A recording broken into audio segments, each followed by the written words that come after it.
4 Bartlesville police officers are suspended with pay tonight. The men are accused of roughing up a man who was handcuffed in a hospital. The Oklahoma State Bureau of Investigation turned over evidence to Bartlesville police and the district attorney. Fox 23 crime reporter Abbie Alford just returned from Bartlesville, where she's been digging for answers. Abbie. Well, Clay, police filed this search warrant. In it, they hope that surveillance video from the emergency room in Bartlesville will give them answers on what happened between 4 officers and a suicidal patient and a violent teen.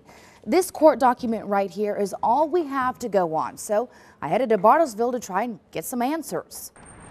About 45 minutes on the road, we arrive in Bartlesville. It was the police chief who asked OSBI to investigate his own officer, so I'm going to go into his office and see if we can find out more information.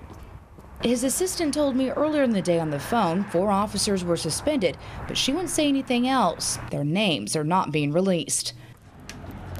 Well, his assistant says he's still in a meeting. Let's head to the hospital.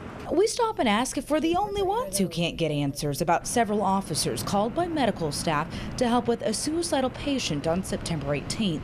This search warrant states that the suspected abuse by the officers happened in this emergency room.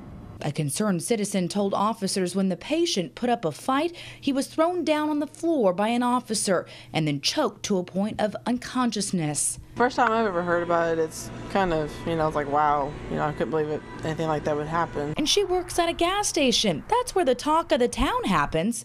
Apparently not. This first time, haven't heard a single thing. Oh wait, we need to head to the courthouse. The DA's assistant tells me Kevin Buchanan is also in a meeting. She tells me that he plans to make a decision on whether or not these officers will be charged December 2nd. Before we head out of town, I run into this woman who knows the officers. She surely knows something. I think that a lot of times the public blows things out of proportion, and I don't know that anybody has the whole story, so I'm not going to jump to conclusions until the whole story's out. It really sounds like they're keeping it on the down low. Wonder why.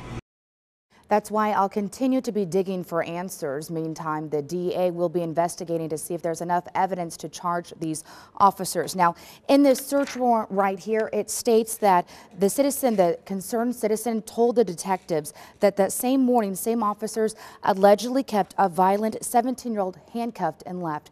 Now, that suicidal patient right there, he'd been transported to another hospital. As soon as I uncover more information, I will let you know right here on Fox 23 News. Abbie, thank you very much. And Abbie also talked to the vice president at Jane Phillips Medical Center, but he could not comment on the allegations. The Department of Justice reports 80% of arrests where police used force. They didn't use a weapon. In half of those cases, they grabbed the suspect.